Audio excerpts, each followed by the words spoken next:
When did you sign the lease? November 1st. Of what year? 2001. Did you know each other before you signed the Yes. lease? For how long? Since the 9th grade, about 1994. So you've known each other a long time? Yes. Was there any reason why your two names were the only names on the lease? We were going to move in with another girl that backed out at the last minute, and that's when we had decided to let Jolene move in. And what about your boyfriend? He just never signed the lease. It was just between the two of us. I don't know. We just never had put him on it. But he actually moved in? Yes. What was the total rental on the house? $1,600. And what was the defendant's responsibility on the lease? $550. I'm going to go to you, Miss Emmett. When did problems arise that you say caused you to move out? Well, problems arose as soon as we moved in. She was, in my opinion, acting jealous over me and Jolene talking. She would slam doors around. She was just not making it comfortable to be there at all. And then every week it seemed like there was something different that happened. You know, at the beginning of January when she shoved me into a gate, which I have a picture of a bruise that she left on my back. Well, tell me about that. What? Well, it was New Year's Eve. I happened to leave them at the club, not purposely. I don't know what you're talking about. Okay, we were at a dance club. Who was? Drinking. All of us. And we all left, and I was supposed to bring 2 people home, which I didn't. Not on purpose. No. Not on purpose. Didn't bring them home, which included Jolene and Archie's sister. You all went to a dance club. Right. You were supposed to take 2 people home. Right. Jolene and the boyfriend's sister. Yes. You didn't do that. Right. You say you didn't do that on purpose. Right. Because she was highly intoxicated. You did it. It was accidental. Right. But something happened when you got home? Right. As soon as I walked out of the garage, she came running at me and pushed me into the gate, and the gate handle left a bruise on my back. And you say you have photographs of it? I have a photograph, yes. That's not true, Your Honor. I'll get to you in a second. It's hard to see, but you can see. Okay. Go ahead. Then the very next weekend, on a Saturday, we were all at the house drinking after the, just having a little party at the house after the bar. And After what bar? After just the bar on a Saturday night, you know. We're just, So you went to a bar Saturday night and you were drinking? right, all of us. And then you came home and you continued to drink? Right. Where were your 2 children when all this drinking was going on? My children were with their father. Do they live with their father on the No. weekends? Well, it was every other weekend. Go ahead. And Archie was, you know, intoxicated. He was yelling at his sister. Me and Jolene were sitting in the kitchen, and we just really didn't want to hear it, you know, like yelling and stuff. So I stood up. I said, it's okay. That's all I said. He started cursing at me and proceeded to throw me across the kitchen.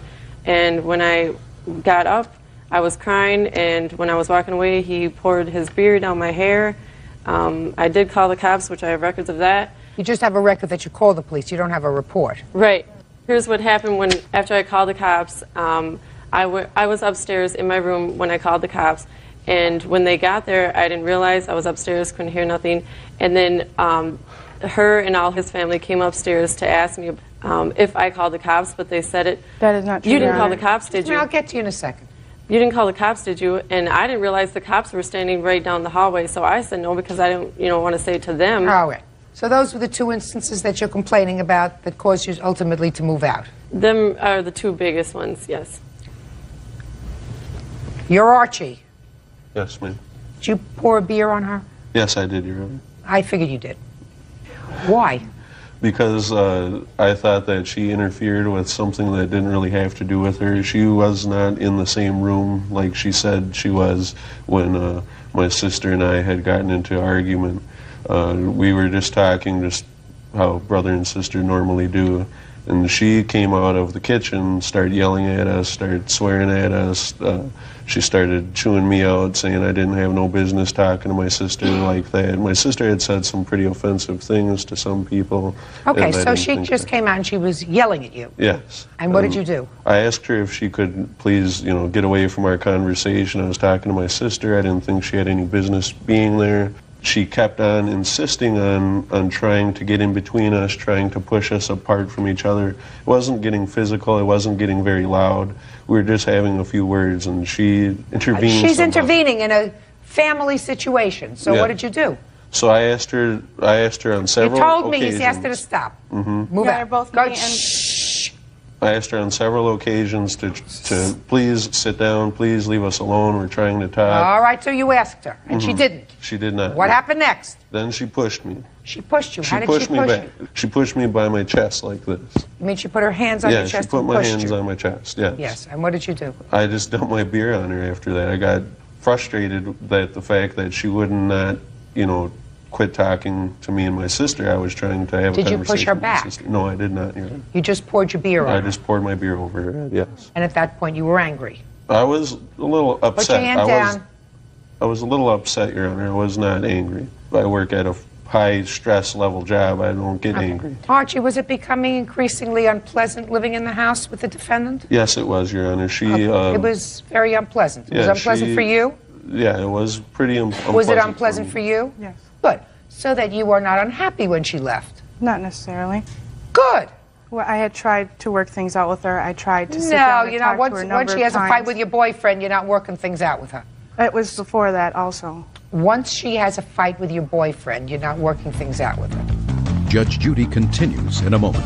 She and our other roommate had brought numerous guys over that we all had baseball bats and shovels and jumped my boyfriend. He ended up going to the hospital with 8 staples in his head. Real cases, real people. Judge Judy. Christina Harding says former roommate Charity Zymet owes for breaking a lease. Charity says she feared for her safety. Now, you moved out in January? Yes. Well, I paid January's rent, full January's rent, but I moved out at the beginning, but I still had some stuff there until the end of January. Okay. Is that true? No, she did not move out. She put a padlock on her door, and she would come every day, pick up a little of her stuff, and go. Well, that's what she says. She says she moved out, but she left her stuff there Yes, through she the end didn't of the month. officially And she move did out till pay, the end of January. and she did pay January's rent. Your Honor, she did not move out. She was there just about every night of the week. Fine, last but month. she paid January. Yes. Okay. Come February, is she gone? Yes, she was gone the end of January. But she had not given me any notice. If you think that I don't see your hand, I do see your hand. I'm not interested in asking you any questions right now. Your Honor, I asked her numerous times when I could plan on her moving out so that I could find another roommate. Okay, so now you know at the end of January she's gone. What did you do to find another roommate? I had asked her numerous times throughout January when she would be out so that I could find another roommate. Listen to you're not listening to my question. Your Honor, she was... I said now you know at the end of January she's out. What did you do Your Honor, then to get another roommate? We did not know I had that. another roommate set up to move in on March 1st. And she and our other roommate brought numerous guys over that were related to Jolene. And they all had baseball bats and shovels, and they jumped my boyfriend. He ended up going to the hospital with 8 staples in his head. And that caused my roommate not to move in. She was scared to live with us. And when did that happen? On February 3rd. I have pictures and hospital reports of what happened. Is anybody arrested? No, it's still pending It's a pending investigation. criminal investigation. So I could not get a police report. It's not been released yet. You're talking to a homicide investigator. Did she move out too? No, she's after stayed. that night, after February 3rd. Okay. Earlier that night at the club, she was trying to fight with me. My boyfriend stepped in the middle of us. She broke a beer bottle over the side of his head. And so then the bouncers jumped on her, took her out of there. He was trying to press charges. They said she was going to detox. She showed up at the house within an hour. And then within an hour after that, there was about 8 to 10 guys. They were about to break the window to get in the house when my boyfriend opened the door. They pulled him outside. They all had baseball bats and shovels. He was beaten pretty bad, as you can see in those pictures. His cousin and his sister also ran out there and were pretty beaten up too.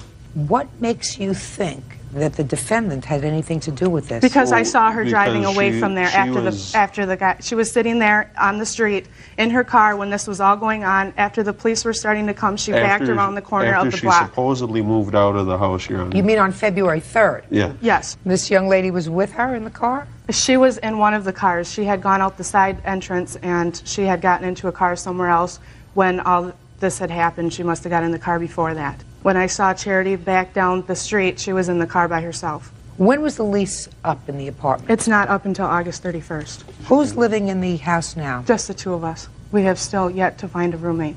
Where are you living now? I own a house. I had just moved out from my kids' father for a short period of time. Go back. You're living in a house that you own? Yep. When did you purchase the house? August of 2001. If you purchased the house in August of 2001, what were you living with them for? There was problems between me and my kids' father, so I decided to move out for a short time. So you're back in that house now? Yes. Who are you living there with? My children and my kids' father. Were you at the house? I'm not going to ask any questions about that. That's part of a pending criminal investigation, so I'm not going to ask any questions about where you were on February 3rd. Your Honor, What? I had an apartment with my boyfriend before. I decided to move in with her and another friend that was going to be getting a divorce from her husband. And she decided to stay with her husband. We were fine in the apartment we had. I decided I wanted to help her out because she wanted to get away from her kids' father. She was dating my boyfriend's friend at the time, and she wanted to get out of that house. She wasn't planning on going back there. Okay, she signed the lease till August 31st. Did you speak to the landlord before you moved out? Yes, I did. Quite a few times. He told me he would take me off the lease, and that's where I was renting from. I never received another lease. Were you in fact removed from the lease? Well, he kept saying he was... Not well. The answer is either you were removed from the lease or you were not. Yes, definitely. Show me. I don't have any proof. He lives in Well, you have another no state. proof, and Here's it a wasn't copy then. of The the only lease, lease Your that I have Honor. is the one that you originally signed. Well, I spoke to him on the phone quite a few times, and he told me that he would take me off, that he did take me off. I don't listen to what you tell me. That is hearsay. If you have a lease or a document from the landlord that indicates that you were removed from the lease and your obligations under the lease have been terminated, I will see that. You don't have that. Is that right? Correct. Okay. Now, what efforts did you make to try to find a new roommate to assume your responsibilities under the lease? It was not my responsibility to find a new roommate. No, whose was it? Bird's? Whose was it? Well, You have a lease. correct. You have an obligation under the lease. Yes. Ordinarily, I would say that they have an obligation to mitigate their damages. Well, which she told I'm me- speaking. I want you to try to learn something today. Every day should be a learning experience. Real cases, real people. Judge Judy. Christina Harding says former roommate Charity Zymet owes for breaking an apartment lease. Christina also claims Charity sent friends to beat up her boyfriend, Archie White Eagle. Listen to me. They have an obligation, if they know that you're moving out, to try to mitigate their damages by finding someone to assume the remainder of your lease. Unless I find that there is some evidence that you and your girlfriend over here have done something that would make it difficult for them to find a new roommate.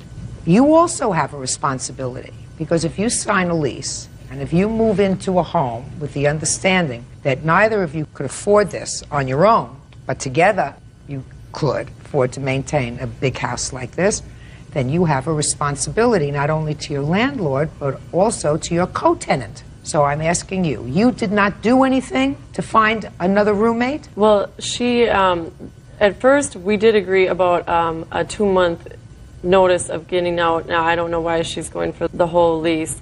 I think she's just upset that the person did not move in, which I do not know the person that was going to move in, but Jolene does. She said that she didn't want to move in the first place. She was just saying she was going to move in to be nice, and this is all what she told Jolene.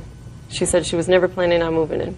Your Honor, here's Then find somebody, and I'm asking you, what efforts did you make to find somebody? And if your answer is simple, you made no effort to find anybody. Is that right? Correct. Good. Listen to me. It was not a pleasant situation living there in the house, clearly. Everybody made a mistake, and everybody's got a bad temper. You had no right to pour beer over her head.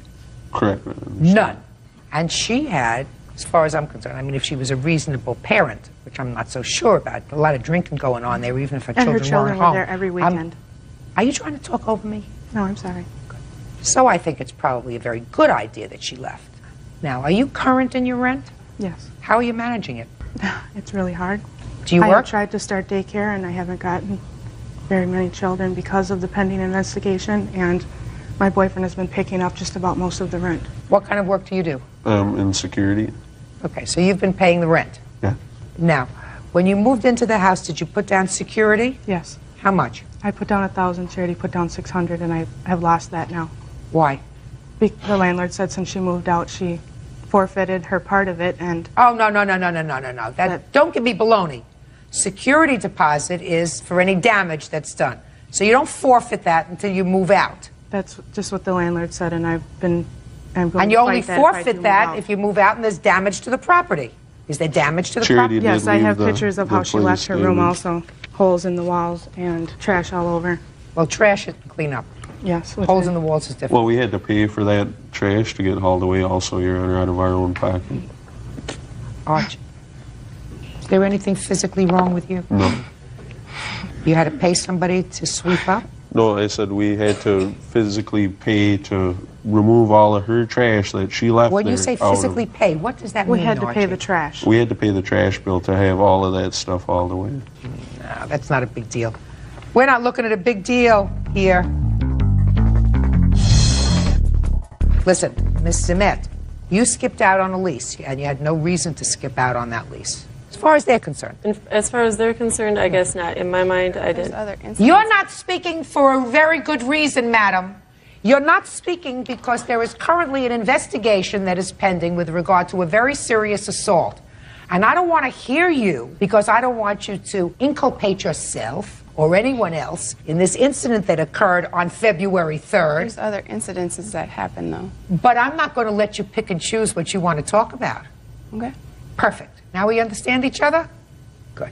She has a $600 security deposit. I suggest you putty up the walls so that you don't lose that part of the security deposit. She moved out, she paid January, February, March, April, May, June, July. Is that right? August. No. August will be covered by her security deposit. I will prepare an order that her security deposit is to be released to you. Okay. Do you understand? Yes. That covers your last month's rent. So it's 6 months at $550 is $3,300. I also have bills that she didn't pay for December and January. What bills? The trash bill of the electric bill, the water bill, and the cable bill. Good. Consider that paid for by the dumping of the beer over her head. Judgment for the plaintiff in the amount of $3,300. That's all. Yeah, this is case number 92 on the calendar in the matter of Malavenda versus Breen. Parties have been sworn in, Judge. You may be seated. Folks, have seats, please. Mr. Malavenda, it is your claim that the defendant assaulted you on an airplane. That's correct. The defendant says it was just a tap.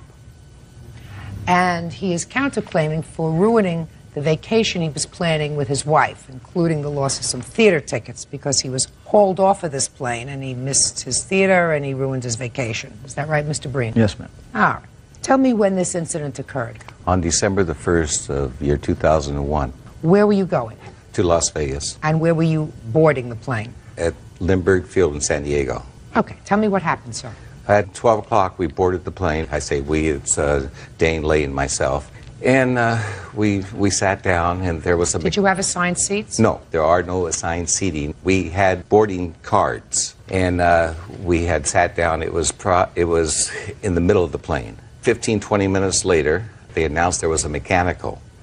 Would everybody deplane, leave their luggage, and return to the same seat? It would take no longer than an hour. At that time, we did. And we came back within the hour, and they said, well, it's going to take longer to get the part than we thought it was. So they said, we're going to take another piece of equipment. Everybody go to gate 6. Another piece of equipment, meaning another plane? A plane, yes, ma'am. Then at that point, both my friend and I went to gate 6. They opened up the gates, and they said, don't worry about seats, just grab the first seat you come to. It was the same airlines? Yes. Not, Excuse me, quiet. And Not it- assigned seats. No, ma'am. There was no assigned seats. Okay. So I approached, and the first row was taken, the second row was taken, the third row wasn't. So I let my friend, he doesn't fly that often. I said, go ahead and take the window seat, Dane, because you don't fly. I think he's flown once in his life. He says, fine. So I sat in the middle. I buckled in, and then at that point, the row of the stream of people are coming in. Then this gentleman comes up to me, and he says, you're in my seat. Move. Not please, not anything. And I laughed. I thought he was kidding, like, hey, this is first class, isn't it? You're in my seat. I thought he was, kidding. So at that point, I laughed. And I said, you got to be kidding. That's exactly what I said. You got to be kidding. And at that point, he smacked me on top of the head. And it was so hard, they heard it in the back of the plane. And it What did he dazed me. smack you with? At that time, I didn't know. I was told it was a book. And I don't know if the palm of the back of his hand hit me. I don't know if the book hit me. I do not know. At that point, he also made the statement, wait until I meet you in Vegas, or wait until I see you in Vegas. It took 5 seconds. And he kept on walking, and I said, I want that blank out of here. And flight attendant came over, and I explained to her what had happened. They called the harbor police. They went to get him, and they got the wrong person at first. And, and then the party who was facing me, she spoke up. She says, I work for the San Diego Police Department, indicating that she wasn't a police officer, but she worked for them. And she said, I can identify him. And that she got up and went back and identified him, and then he was removed from the aircraft.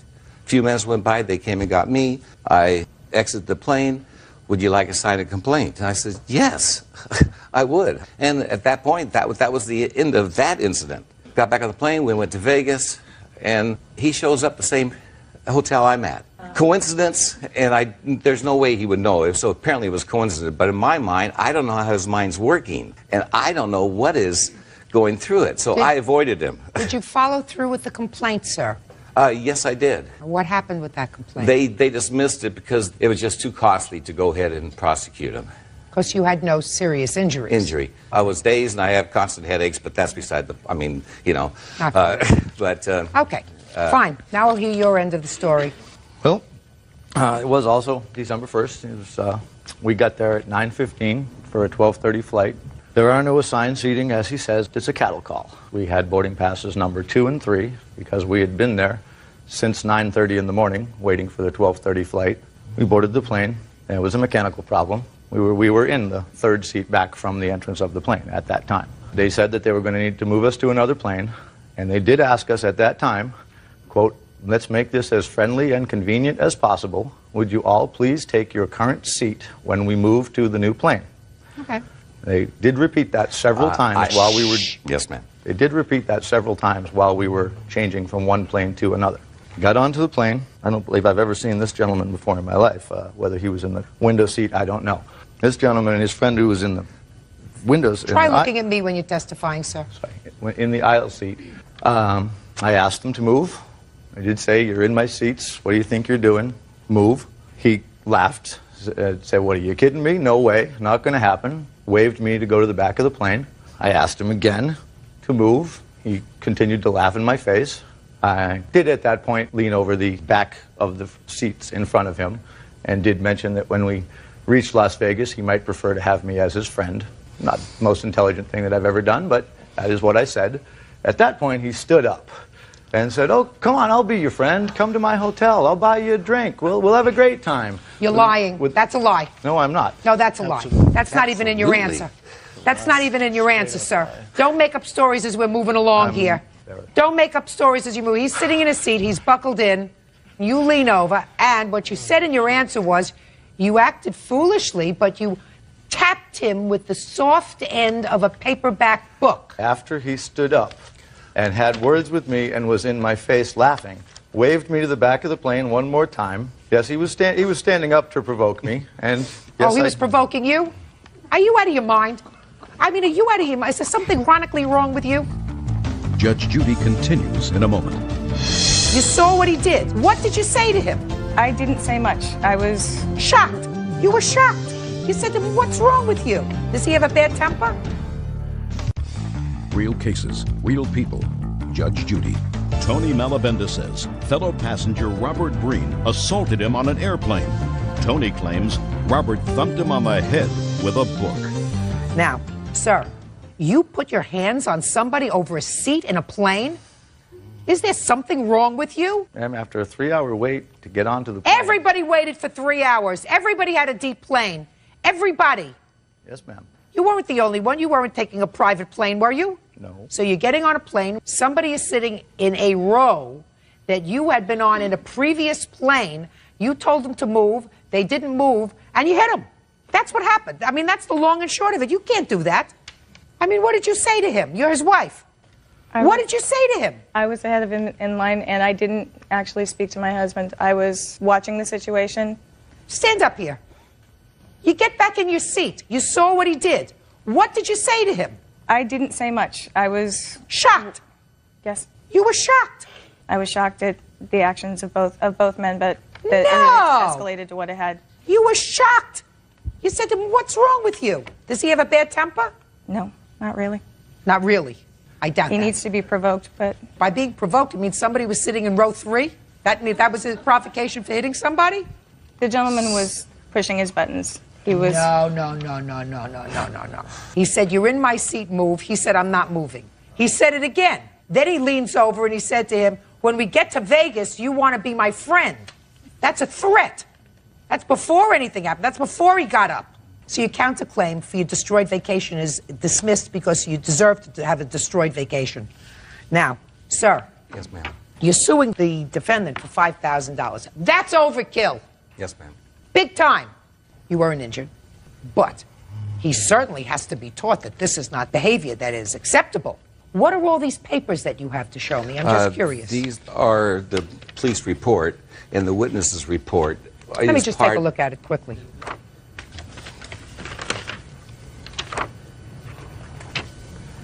And my witness off. Yes, ma'am. You know, Mr. Breen, you don't look like an unintelligent man, bad-tempered, but not unintelligent. You just recounted to me what you said exactly. You made up this whole big story about what he said to you, and that he got up and he was confrontational, and you made a whole story, right, about what he said to you. I didn't make a story at all, Your Yeah, Honor. sure you did.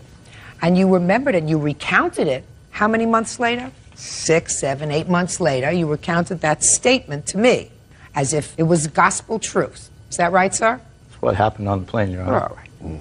So what I'm suggesting to you, sir, is do you think one's memory becomes clearer as time goes on, or do you think it becomes dull? It becomes a little dulled. Of course. So I'm going to read you what the police said. Police said, suspect Breen made the following statement, and then it talks about having to deplane one plane for another, and you were told to take the same seats. Breen asked him to move, and Malavenda laughed and refused. As Breen was walking away, and this is your statement, Malavenda made a smart comment which Breen could not recall.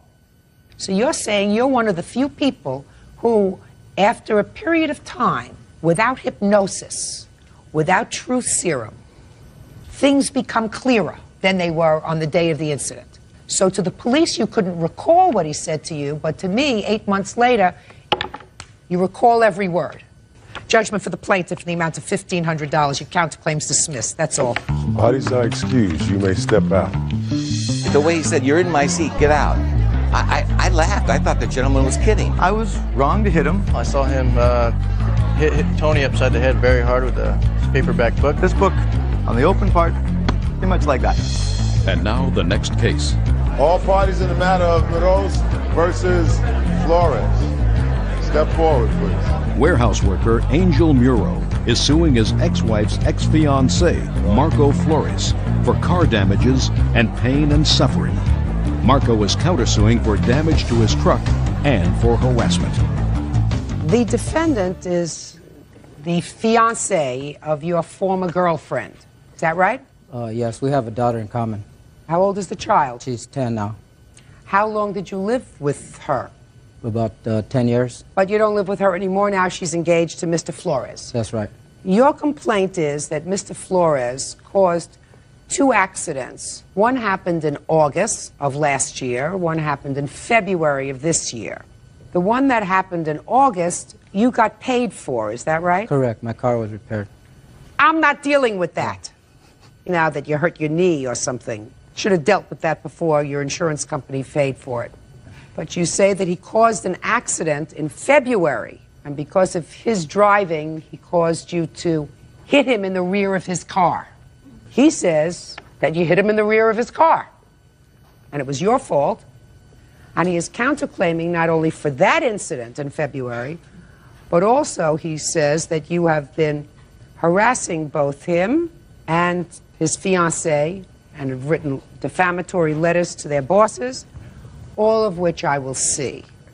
Now, I want you to tell me where this accident happened in February. This happened in Sun Valley.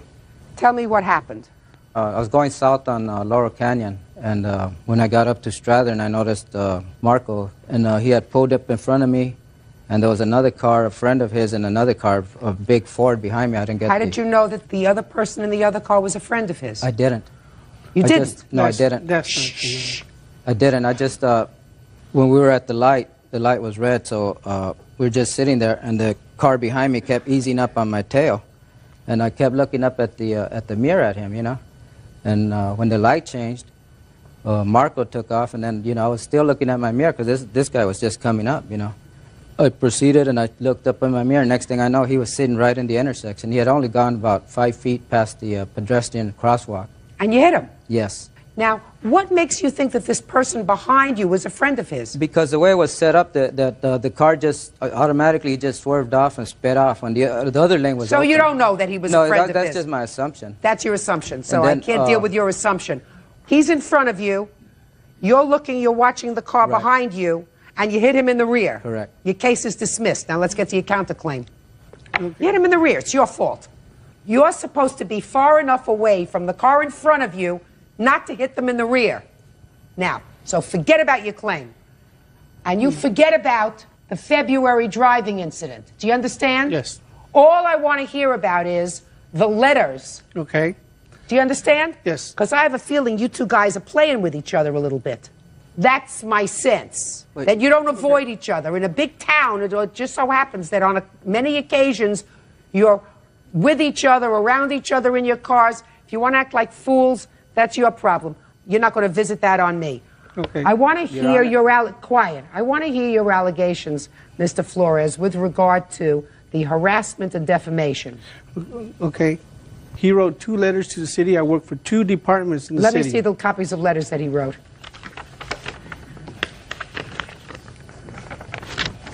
That all the harassment was on his part. I didn't find out till... I'm reading. I've got letters from my superiors that he contacted my job before I called his job. What word didn't you understand? I said I'm reading. Well, Mr. Flores. Yes. Let me tell you this. These letters are clearly the letters of an angry person. What he is complaining about is that while on city time, you were romancing his girlfriend in his house, parked your city truck that you were supposed to be using for business only, and that he was able to document it.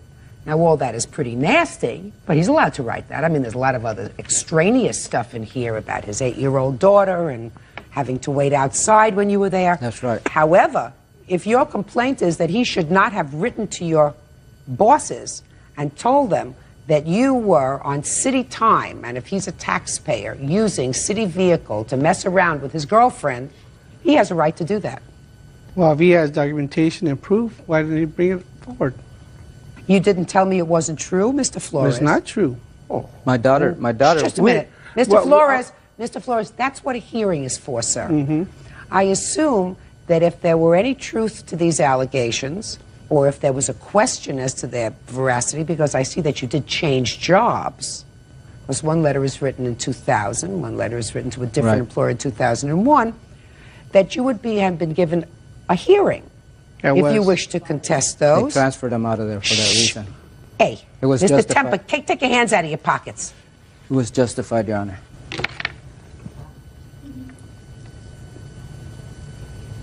So he has a right to send in those letters.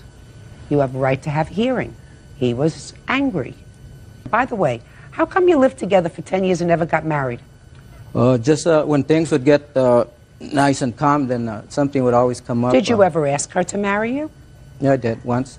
Once? No. And just didn't work out. She wasn't taking care of my daughter like I wanted her to. Well, you're pretty bossy, Mr. Muro. No, my daughter was... Listen to me, you're pretty bossy.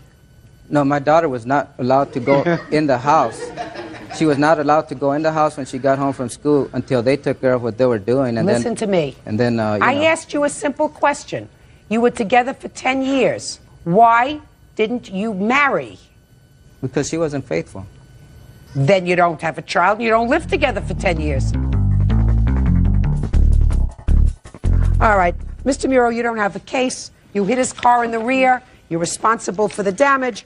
Mr. Flores, you don't have a case. Well, Your Honor. I'm speaking. Can I just say one thing? No. Marco.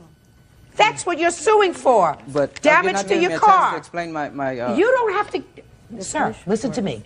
I said to you, you hit him in the rear. Correct. Period. End of discussion. And you were looking at another car in your rearview mirror while you were driving. It's your fault. Pay for it yourself. You do not have a case. Do you understand? He has a right to complain. about your abusing public funds by going fooling around in his house using a public car when he's not home. He really didn't care about... I'm speaking. I'm sorry. He has a right to file a complaint. You had a right to have a hearing. Do you understand? Yes. Goodbye. Party. Yes, this is case number 139 on the calendar in the matter of Faust versus Nowosky. Parties have been sworn in. Judge, you may be seated. Folks have seats. Mr. Faust, you claim a loan to the defendant for some bad checks that she wrote, and also the return of some property that she has that you claim is really your property. Defendant says there was never a loan, that the property that you claim is yours was really a gift to her, and she has a counterclaim for some harassment nonsense and the return of some animals that she says that you have that belong to her. So let's start with this loan, which is really the big part of this case. Ms. Nowosky, you wrote some bad checks? When? 2 years ago. And you were dating Mr. Faust at the time? Yes. And you agreed to make good on those bad checks? Yes, I did. So that she would not either be prosecuted or worse? Correct. Tell me about that, sir. Basically, we started dating in August of '99, and approximately about mid-January of 2001, she came to me that she was served with papers, that was going to go to court, and she had nowhere to go. Well, what did she say to you? Basically that she was in a tight spot. She was upset and crying. We worked at the same place of work. So she came back to my office that day. She was served during lunch, and we went out to lunch, and she was upset about it. And what did you say to her? Basically, I was a little upset because she hadn't came to me because this had been going on for several months, and she was evading the companies and the phone calls and even attempting to make payments. So I was a little upset because I was lending her some money here and there that wasn't expected back during this whole time also. That wasn't expected back? So you were not lending her, you were giving her money?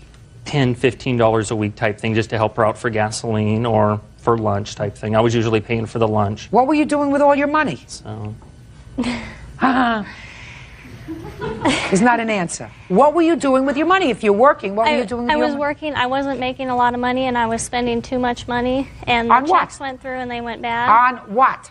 Clothes, grocery shopping. Grocery shopping you can afford. Just things like that. That's not being honest with me. Yes, it is. No, it isn't. You're working, you're paying rent, and you buy groceries.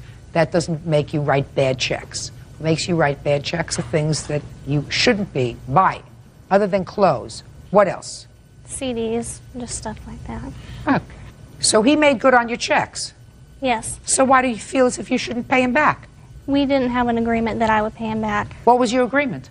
He came to work, I had the papers, he came to my work and said that he would call him and take care of it. So he called him up and he wouldn't have known about it. Listen to me.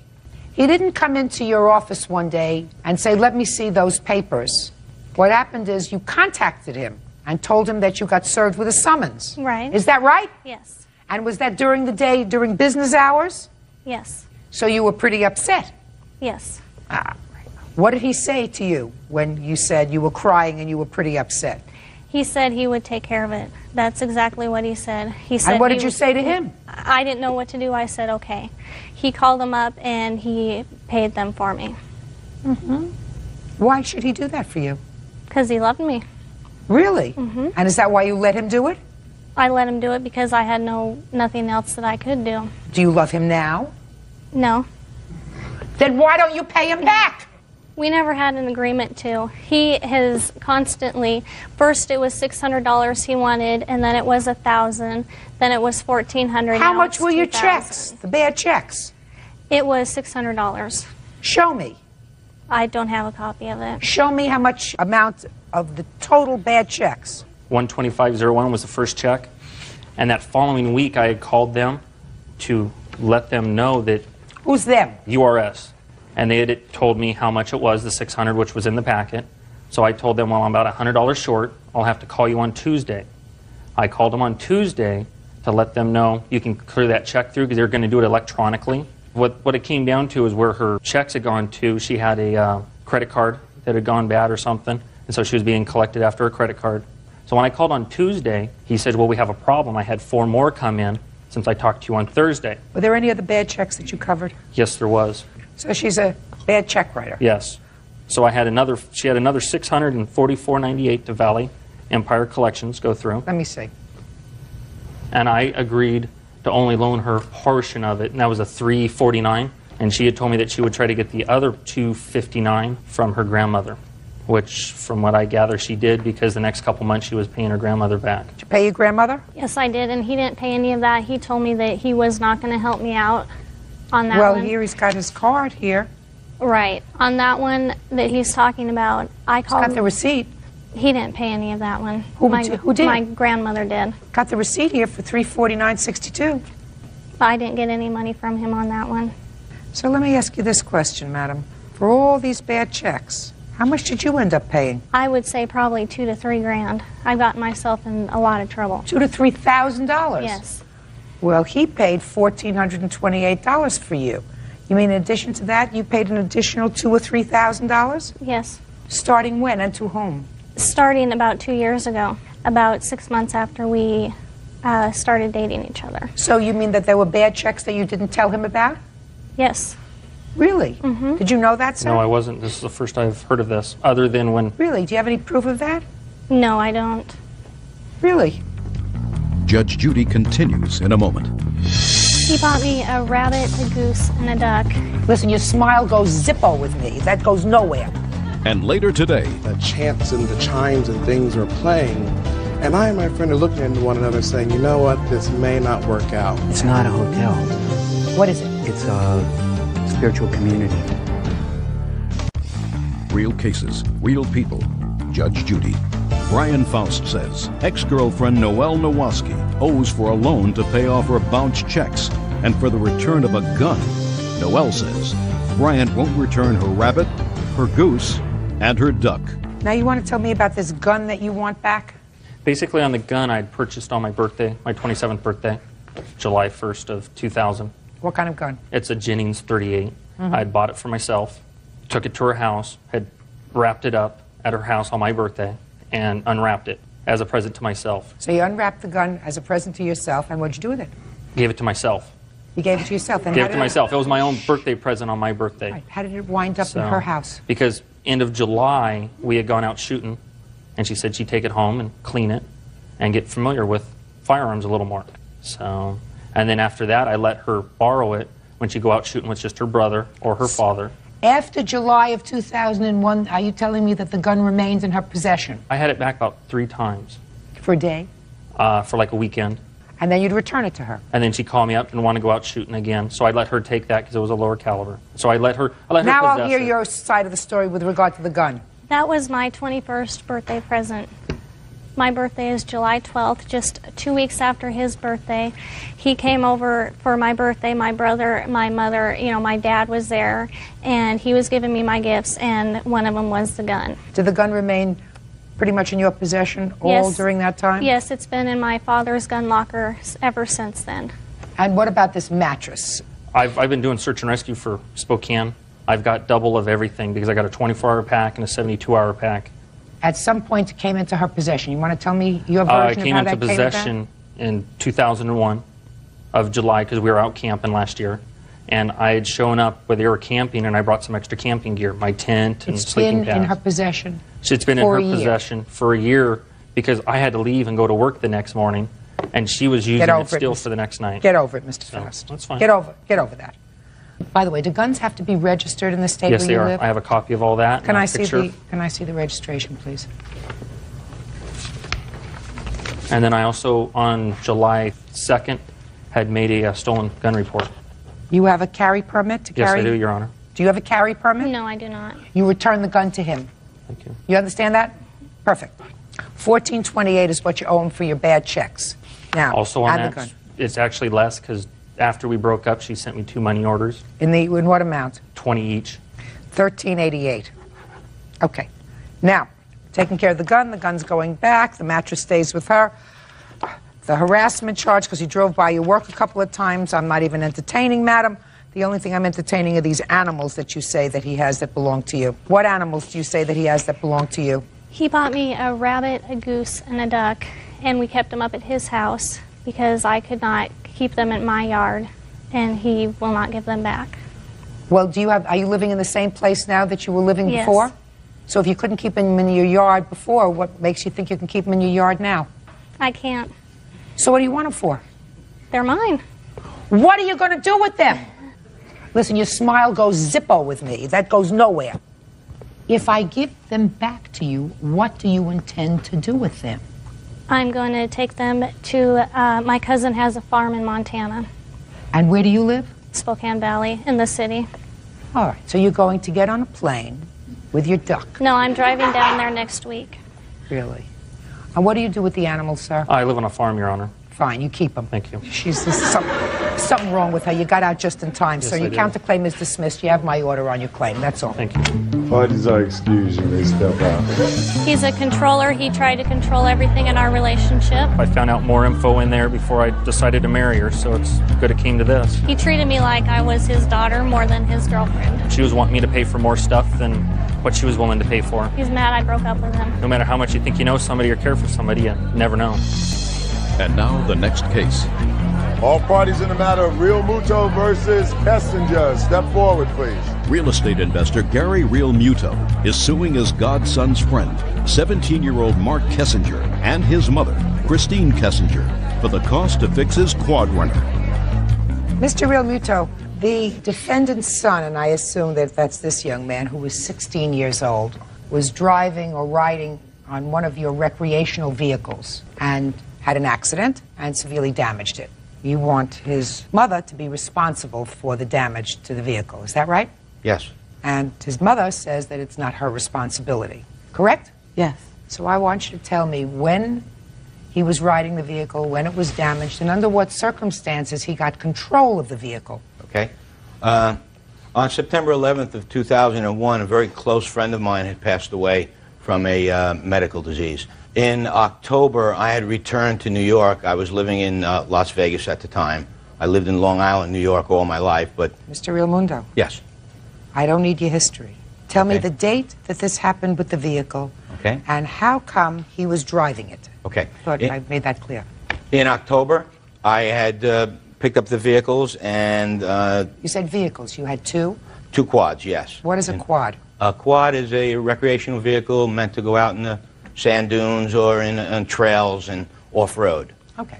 When I was leaving on a Wednesday night to go back to Las Vegas, my godson, Bubba, who's a witness, and his friend had wanted to use the quads for the day. His friend is this young man? Yes, Mark. Okay. Real cases, real people. Judge Judy. Gary Real Muto says his godson's friend, 17-year-old Mark Kessinger, owes for wrecking his quad runner. Mark says Gary gave him permission to ride it. So what happened next? We were together with Mark and Bubba all week, and we were, you know, like family. Where were you together? We were together in Long Island, where I was temporarily staying at Victoria's house. Who's Victoria? Victoria's a 30-year friend of mine. And this is her child? Yes. So you were all together for a week, Yes. but you had not met Mrs. Kissinger. No, I haven't. And your godson said to you, could we ride your bikes? Yes. And what did you say? Well, we said yes, they can ride the bike. Because we said yes. Myself, Victoria, I discussed it with Mark Now, why did you discuss it with Victoria? regarding her son's ability to be able to stay home from school that day and to go out and ride the quads for the day. Other than just staying home from school, and is it okay if he goes out and ride the quads? Is that what the discussion was? Well, the discussion was a little bit more detailed than that. It was obligations to wear helmets, obligations to come home at some certain times just to check on them, and their responsibility for any damages and definitely for their safety. Okay. So what happened next? Okay, so they were riding the quads and acting just like gentlemen all day long. We told them to come back at certain time intervals. They came back. They always had their helmets on. At 10 minutes to 6, we got a phone call from Bubba, who has his cell phone with him at all times, and he said Mark had an accident with the bike. My first question, obviously, was, is everybody okay? And he said, yeah, but one of the quads was damaged to the fact that they can't drive it home. At that time, Bubba's father went with a pickup and retrieved the bike and also the 2 young men and brought them back to the house. Mark was extremely upset. We talked. You know, I told him the key thing is that nobody's hurt. Okay, the bike can be repaired and there's no problem. he was very upset and claimed many times that you know, he'd be responsible for repairing the bike. You know, I claimed responsibility beforehand, and I still claim it now. We hugged, we embraced. I felt very sorry for him. I asked him if he wanted me to call his parents and break the news to him, and he asked me, please don't. He'll take care of it himself, that he knows his parents, and they might react a little strange right now, so. All right, and there came a time subsequently to that event that you did contact his mother? Yes. And had she been made aware of this accident? I would have to assume that she wasn't made aware from Mark until I had made the calls to the house. Okay. And she told you that she felt as if it wasn't her responsibility? Yes. It's not. Okay. It's yours. My responsibility? Absolutely. Okay. Good. I'm glad you see it, so I'm going to explain it to you in case you don't understand it. Mrs. Kissinger doesn't have to say anything, and I don't have to know how this accident happened. Mr. Realmonto, you said certain things that were really quite telling. First of all, you never met Mrs. Kissinger, nor did you see fit to call her and say to her, is it okay if your son stays home from school today with Bubba to ride these wrecked vehicles? You spoke to Victoria, and you said to Victoria, is it okay if Bubba stays home from school today to ride the wrecked vehicles? But you never contacted his mother. That's one thing. Two, let us say, Mr. Realmonto, that he was riding that wrecked vehicle, and when it was damaged, he was damaged. Broken arm, broken leg, broken hand. Do you know who would be responsible? You. Yes. Because you gave him permission. His mother never gave him permission. You gave him permission to ride your wrecked vehicles. What do you know about him? What do you know about whether his mother would have given him permission to ride a vehicle that's capable of causing injury for a minute? Now, sir, you took it upon yourself to hold the safety of a minor who was not your child in your hands by giving him control of a vehicle that is capable of causing injury. And you can't make a contract with this young man because he's only 16.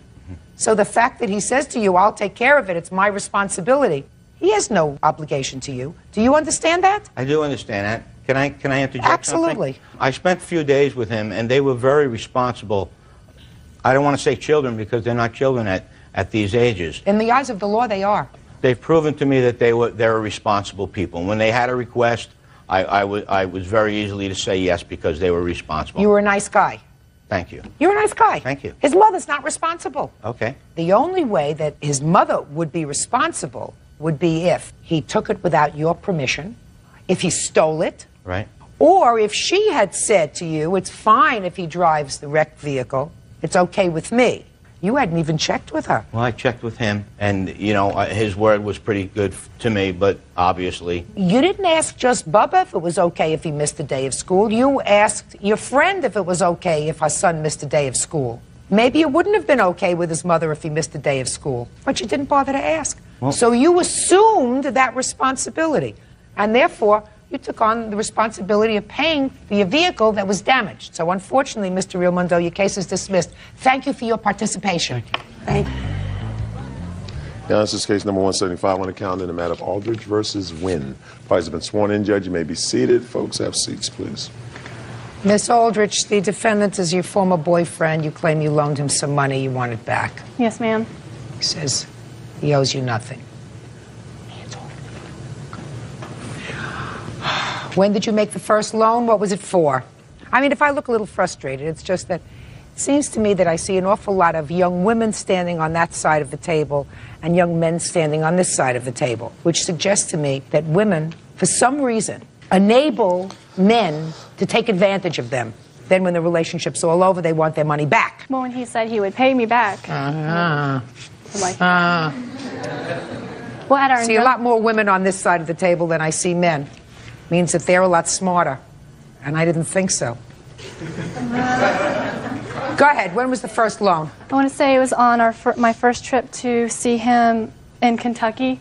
What do you mean your first trip to see him in Kentucky? He moved to Kentucky during our relationship. Didn't that give you a clue? Well, he said he was mad at Florida and that was his home and he wanted to go back home. So he was mad at Florida, but he loved you. So he moved back to Kentucky. Yes. So we moved up there. Ding-a-ling. That's what my family's been telling me, but I just didn't listen. boy. So you went back to Kentucky to visit him? Yes, ma'am, I did. He said he paid my first full plane ticket up there. Yeah. And so I went up there. He was going to pay me back when I got to Kentucky, the money for the plane ticket. How much was the ticket? The first one was $138. And you paid for it? Yes, ma'am. It's in my. I have $138. Did he ever pay you back? No, ma'am. No. But you went again? Well, yes. I thought he would have a job, and No, but you went again. But this time we would go in half because I figured, you know, it's a 50-50 thing, our relationship, so we would go in half. I'm like, well, because he wanted me to come and see him really bad, so he'd pay the first one, and I wanted to see him the second time. So I would say, okay, we'll just pay half. When was the first time you went to see him? What date? 10/31/01. And when was the second time? 12/05/01. Okay. So he paid you nothing of $138 for 2 months, so you went again? Yes, ma'am. That's smart. Well, what was his reason for not paying you back in that 2 months, the $138? He can't keep a job longer than 3 weeks. Then I wouldn't have gone a second time. Well, he supposedly had a job again. Then I wouldn't have gone a second time till I got some money, honey. What else? So I went up there a second time, and he's going to pay half of that ticket. All right, go ahead. And so I get I'm not up impressed. The first day we go up there, we go to turn in his work uniform back in, and I ask him why. He said he lost a job. I was like, why? He had no cut and dry excuse, so he used my money for the remainder of the week. So? So he said he would pay me back half when... I'm not interested. What else? Finally comes back to Florida. He came back to Florida? Yes, ma'am. And I was mad at Kentucky, he came back to Florida? I don't really know. You don't know. Yeah, go ahead. So he comes back. We go on a spring break trip. We're supposed to save each $500, put it in together, and that would be our spending money for spring break. And what month was this? 3/21/02. 3/02. Now, from October 01 until 3/02, has he given you back the $138? No, ma'am. Half of the $138 for the second trip? No, ma'am. The second ticket was more. Whatever it was, has he given you back any of the money that you used to spending money on the second trip? Once before we broke up, he paid $106 to me once, and then we $106 for what? Just all the accumulations of money he said he would pay me back for. Now you're going to each save up $500. Yes, to for go the on another the spring trip. break trip, yes. On a big spring break trip. Why don't you save up $500 and give you the money he owes you? I figured, why won't he pay me back? He's my boyfriend. Because we had done a previous trip before, the previous spring break to Daytona, and we both put in $400, and we both put in our half and everything, and that was great. So I figured these second times, oh, he didn't, you know, he's in Kentucky, he was tight on money. Okay, he's back home now. We'll get him another good job, but I really want to go on spring break because I've never really, you know, I wanted to go to... That's your problem. Yes, ma'am. So, he's put in $500 each. What happened? Yes. He can't save the money, so I save $250. We go down there, we spend my $250, and then he said he would pay me back for the hotels. So, I'd just like to hear a word from Mr. Wynn. Yes, sir. How you doing? Listen to me. We started... I don't listen to me. I'm doing fine. Thank you. But that's none of your business. Okay. Our relationship started January 17th of 01, okay? The first date that she has on here is October 21st of 01. This is where she starts keeping track of what I owe her, what she says that I should pay her back. From that time to the 10th, we're using all my money. There wasn't a question of what you need to pay. I took care of it. You know, the plane ticket, I never said I'd pay for it. It was her decision to come out there. It was her choice. You know, she came out there. She paid for it. The trip to Daytona, I do believe I wrote her a check for an amount of maybe $100 or $200 right off the bat before we even left because I had my mother give it to her. I think I was waiting on a paycheck and the cash was just not accessible at that time. And that's pretty much it. Now I want to hear more. What do you want to hear? Did you ever tell her that you would pay for the hotel? I did not say I would pay. No, you didn't even let me finish the question yet, Mr. Wynn. She finds you irresistible. I do not. Not anymore. Judge Judy continues in a moment. So you have a future plan? Yes, ma'am, I do. He's not part of your future. I know. I figured that out. Figured. That you would pay her back for half the hotel rooms for the last trip that you took. No. After you took that trip, which is in March of 2002, how much after that did the relationship go south? I think we made it, another month, maybe 2 months. And what happened? It was my own fault. How was it your own fault? Well, too much liquor in my mouth overloaded my butt one night, and I showed my pretty good. She got scared. What did he say? Something about showing is pretty good. She got scared, she left. She got a restraining order, and we went to court over that, and that's it. There hasn't been no I mean, contact you lost since. your temper Yeah. because you had too much to drink. That was half of it. Had you had too much to drink before during the course of your relationship with the plaintiff? No. Never had a drinking problem? No. Is that right? No, he was never like that before. I don't know what happened the last 2 weeks of our relationship. He pushed me one incident, and that's why I got the restraining order.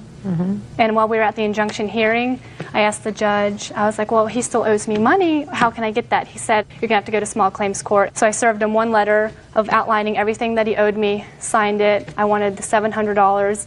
In 2 weeks, he paid me $50. Sent him a letter saying, well, I'll accept $50 Oh, just more. 1 second. Did you send her $50? Yes, I did. Okay. Why did you send her the $50? The reason for that is we had a big argument over me stealing $40 out of her purse. I didn't steal it, I just took it. You know, my money's your money should be my money. You know what I'm saying? We never had a problem with money.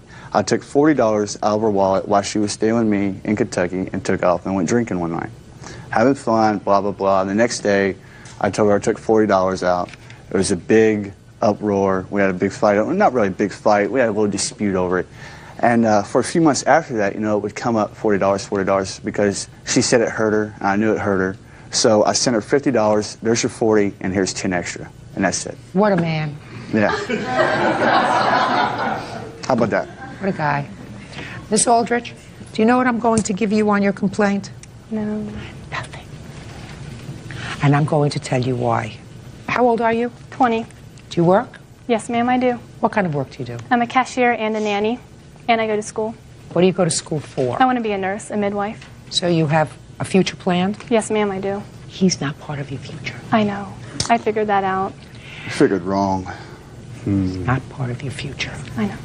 When you're involved in a relationship, and let us say that the relationship went further and you became engaged and married, which is what you were planning, I'm sure. We talked about it, but it was fantasy. We weren't going to be bothered about this $138 for a plane ticket, or $80 for half a plane ticket, or $200 for a hotel room. You're in love. You're planning a future in your own mind. This isn't loan stuff. There's a difference between a loan. I am giving you $200. You will pay me back $20 a week until it is paid off, as opposed to, don't worry, I'll pay you back. Well, being my boyfriend, I thought I could trust him and that he would. But you had no reason to trust him, madam. He never paid you back. He did pay me one payment before we broke up of $106 and said we'd give me I one don't even paycheck. remember making that payment. Who knows what that's for? But what I'm telling you, you are a very fortunate young 20-year-old. You've got a bright future, and you recognize a mistake. And if I never see you here again, madam, you will have learned a very good lesson. I have learned, thank you. The very good lesson is, if you're dating a guy and you have to lend him money, say sayonara. Exactly. Exactly. Right? Lend money if, gee, I left my wallet home, you got 20 bucks until we get home? Different story. Right. If somebody is perpetually losing their wallet, Or their job. or their job, Yeah. or their temper, that's somebody that you want to father your children? No, ma'am. No, you don't. No. No, you don't. So consider yourself one of the luckiest young people that I've met in a long time. You got to be cheap. You're single. Yes, I am. You have no children. You don't have any big debt. You didn't lend him thousands. No, I didn't. You gave away a couple of $100, and you learned a good lesson. Yes, I did. Good luck. Thank you. Parties are excused. You may step out. He is just a womanizer and a user. I don't know. You know, it's over. It's done with. I'm very picky about the guys I see now. I'm just a sucker. I'm just not the victim. He's just one of those people that you always want to keep your eye on. Correctional Officer Sheila Lozon is suing her husband's ex-girlfriend, landscaper Robin Platt, for the return of her belongings. Robin is countersuing for storage fees and harassment. Order. All rise. Quiet, please. Yeah, this is case number 137 on the calendar in the matter of Lozon versus Platt. Parties have been sworn in, Judge. You may be seated, ma'am. Have a seat, please. Miss Lozon, while you were briefly separated from your husband, according to your complaint, the defendant and your husband were dating. Yes, ma'am. And it is your claim that you had some property in the storage unit. The defendant took the property out of the storage unit and now has it in her home. Is that right? Yes, ma'am. You want your property back. Yes. The defendant says she was told to take the property out by your husband, and she has a counterclaim for some nonsense that has to do with storing your property. We'll get to her counterclaim in a minute. During what period of time were you and your husband separated? We separated the end of June in 2001, and we still were kind of trying to work it out into July. During what period of time was he out of the home? From June of 2001 until when? Till December of 2001. One, yes. And at what period of time were you dating him? From October until December.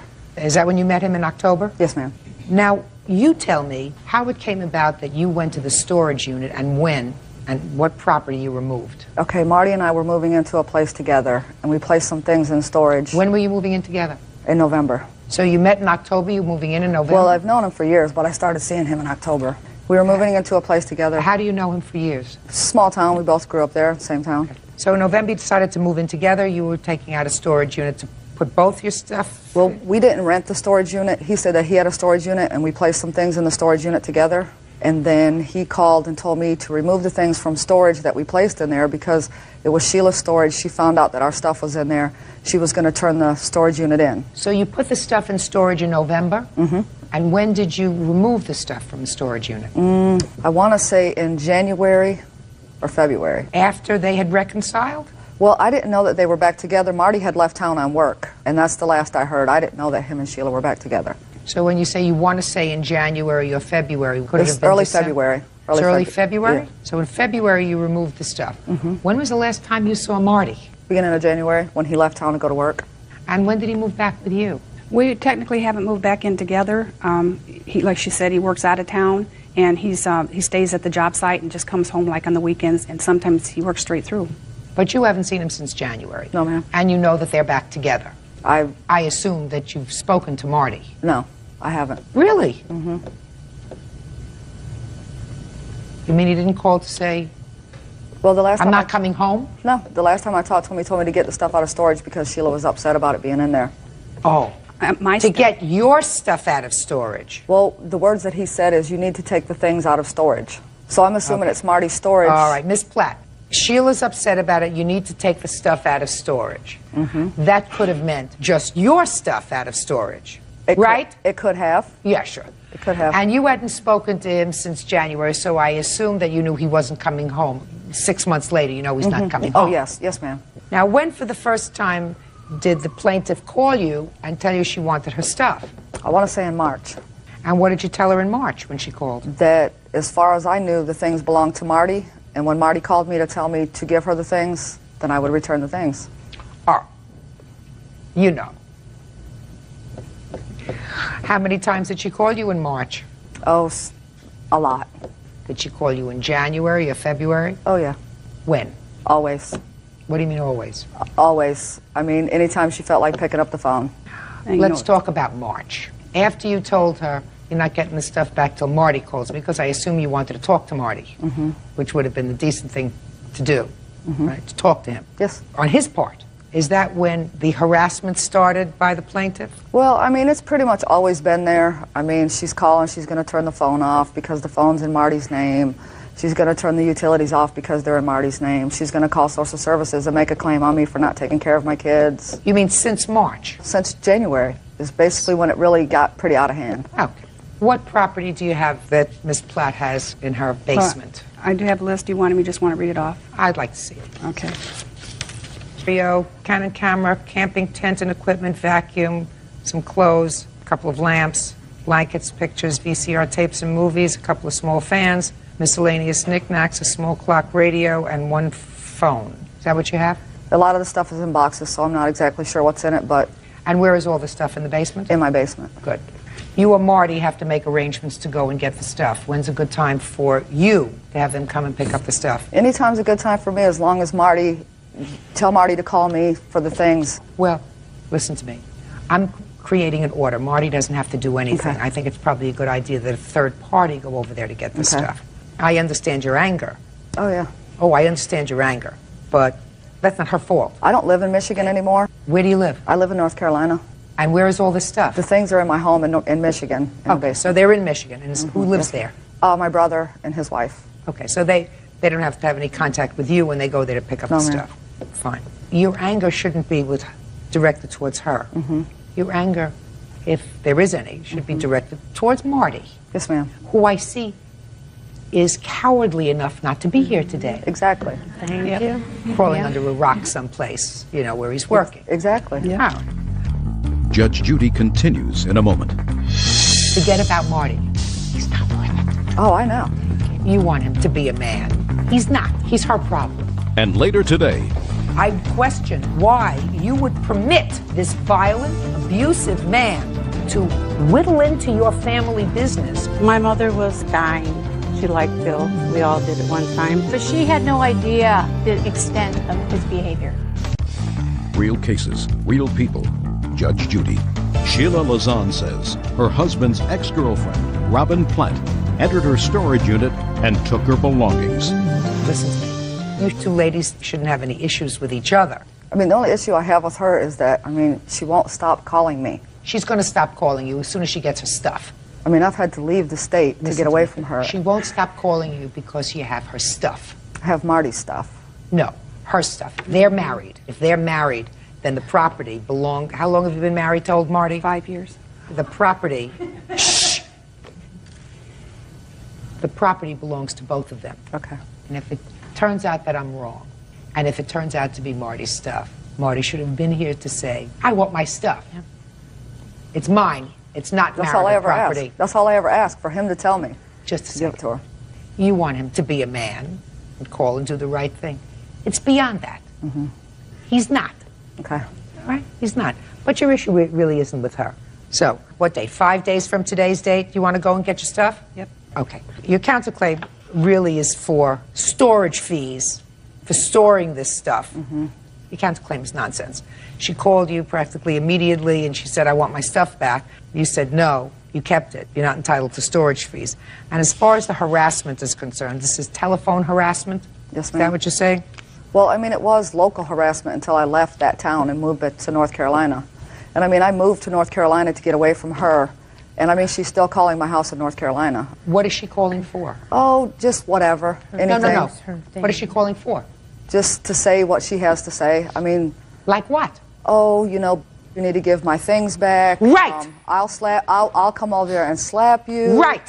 She wants her things back. That's going to end all of the trouble. She wants her things back. Whether she says, Miss Platt, I would really like you to give me my things back, or she uses some profanity to get the message across, that's not harassment. You could have put this whole thing aside a long time ago by just turning over the stuff to her. And if Marty had a problem with that, then Marty would have had to have called you, which is really what you wanted in the beginning. Forget about Marty. He's not worth it. Oh, I know. You're not telling He's me nothing home. new. He's her problem. Got it? All right, court will prepare an order, 5 days. You go pick up your property, that's all. Counterclaims dismissed. Parties are excused. You may step out. He's a coward for not being here. Marty just told me to give the stuff back. I'd have gave it back. And once your husband moves out and lives with another woman, forget him. Don't mess with them dudes. I'm left with a loser. And now the next case. All parties in the matter of Johnson versus White. Step forward, please. 23-year-old accounting clerk Kendra Johnson is suing her ex-boyfriend, truck driver DeBario White, for unpaid loans and for the cost of a tuxedo rental. Miss Johnson, you and the defendant were dating for a while, according to your complaint. You say he owes you for 3 things. First, he owes you for a $100 loan that you made so that he could turn on his cell phone. Then you claimed that you invited him to be your escort to a wedding, and he owes you for the tux. And the final thing, I believe, was a Visa bill for a restaurant. Is that right? Yes, ma'am. And also, there were some shoes that were purchased as well. I have receipts for those. Shoes for the tuxedo? No, shoes for his children. Okay. Mr. White says that he owes you for absolutely nothing. You paid for these things for a variety of reasons. Is that right? Everything was gifts, correct. So let's start with the first loan that you claim you made to Mr. White. When was that? Last year, around middle summer, end of summer, 2000. Middle summer, end of summer. I need a date. August. No, don't guess and tell me. Think. It was in August. I don't remember which exact day. And how long had you been dating him when you made this loan? I had just met him, maybe 2 months I've been dating, if that. And why did he need money? Well, he said that he needed the money to turn on his cell phone so I can get in touch with him. He had no other form of contact for me to call him. He lived with his parents at first, then his brother. which he claimed that I was not allowed to call there, living with family. They didn't want, there were other children, his brother's children. So, no other form of contact. Can you help me? Fine. If I'm supposed to be in a relationship with you and I care about you, that's something I'm going to do to help you. So what did he say? You gave me a whole story. What did he say? I don't have a cell phone? Well, my cell phone was turned off? My cell phone got turned off. I later found out it was in his sister's name. He said, my cell phone got turned off and? I need money to pay to turn it back on. And you said okay? Yes, ma'am. So you gave him the money? Yes, I gave him the money. Good. That was in August? Yes. Is that right? No, that's not, Your Honor. Well, so tell me your version of the events. I Well, you couldn't be much worse than hers. Yeah. I don't hear anything about a loan. I met this woman at work. We worked together for quite some time at NIH, and she had a crush on me, okay? Listen. So... Mr. White, I want Yeah. you to listen to me very carefully. Okay. Cell phone. Right. Let's get to the cell phone. Mm-hmm. My cell phone did get cut off, and she was complaining that she wasn't able to talk to me. You know, I was like, well, I got a lot of bills right now. You know, I don't have time to turn my cell phone on. She said, I'll give you the money. Don't worry about it. I'll take care of it. You know, later on, you know. So she gave you the $100? She gave me the $100, correct. And you turned on your cell phone? I turned the cell phone on. That sounds right. Right? No, ma'am. He did not turn the cell phone on. He There was didn't? more money that was owed on the cell phone. So he didn't turn the cell phone on? No, he did not. Well, in that case, she must have knew my bill then, right? I mean, she gave me the money. She just gave me $100. How she know it was more money owed on the bill? Did you turn your cell phone on? Yes, I did. I mean, around the time that she gave you the Yes, money? I did. And were you able to contact him? No, ma'am. Not by that cell phone. By other phone numbers, family's phone numbers, Well, et this cetera. was in August that you gave him the $100. You didn't do what he was supposed to do with the $100. Is that right? Yes, ma'am. Real cases, real people. Judge Judy. Kendra Johnson claims ex-boyfriend DeBario White owes for unpaid loans and for a tuxedo rental. Now, when did you invite him to participate with you in this wedding? October So 20th. after he misled you in August and September, then you said to him, would you go to a wedding with me? Yes. Smart. I was still dating him at the time, so Listen, that's your choice. That's Did right. you ever say to him, where's the $100? Where's the cell phone? I did. He said, well, I'm in and out, you know, job here, job there. I promise I'll pay you back. We're in a relationship. I'm good for it. I don't believe he said that to you, Miss Johnson, at all. No, I didn't. Miss Johnson, I don't believe he said that to you at all. I'm watching your face. I'm a real good judge of that. That's right. Okay. I don't need your validation, sir. Okay. Now let's get to the tuxedo. You were invited to a wedding in October. You asked him to be your escort. He needed a tuxedo. Tell me about it. Originally, he went with me to get fitted for the tux. You invited him to be your date. That's And he correct. said what? He would. Good. So you went for the tux. I put the down payment for the tux, which was $30 to be fitted. Right. Later on, I had spoke with him here and there. We didn't get to the rehearsal. He didn't know what was going on. The day of the wedding, I called him. He called me, said that he needed to get a hair shape up and that he would be able to meet me. I picked him up. He says, I don't have the tux yet. I said, well, the wedding's in 20 minutes. It's closer to him than from me. He said, well, I don't have any money. I have no way to pick up the tux. If you want me to be in the wedding, you need to buy the tux. So you did? I did. Good. Later on. Did you dance with him at the wedding? We didn't get to be in it because he was late since he had to get his hair cut. I never got to walk. I never got to be in it at all. I was there when they were walking out. Now, Miss Johnson, my next question is, when was the visa bill that you claim he signed for when you went out for dinner? Was that before the tux or after the tux? That was before the tux. Before the tux. So that was in September? The date's on the receipt. It I was don't you have much the earlier receipt? than that. Much I have earlier it, than ma'am. Can I see it? Sure. That was like our first date that she took me out on, and she paid for It's September dinner. 6, 2001. 9/6. Those are other Okay. receipts as well. September 6th. So tell me about September 6th. There was a place called the Oasis in Silver Spring, Maryland. Somewhere he had been with family. He said it was a really nice place. You can dance. There's comedy. There's, you know, you can sit down and have something to eat. Never been there before. He took me there. We danced a little bit. We had something to eat. We talked. We mingled. There was another party or something. I met some people. And later they give me the receipt for the food purchased. And I'm looking at this as, I didn't sign this. That's not my signature. Apparently he signed my signature. So? It's against the law. You can't do that. So, if it's against the law, either you say that give me back my credit card because I didn't authorize payment for this. You don't invite him to be your date for a wedding a month later. That's correct. However, well, you did. When they handed me the receipt, when you go out to eat, I had like a little handbag, you know, something you carry when you go out. I immediately just put the receipt in my bag because not knowing to look at it. And then later on, I went through all my receipts and I kept them just in case I needed it. Your Honor, she told me go up and pay for the bill. She gave me the credit card. I signed her name and everything. That's not, against the law. She gave me permission when we sat down. I didn't say it was against the law. Ms. Johnson is grasping at straws. Right. She told me go and pay for the bill. I don't need your validation.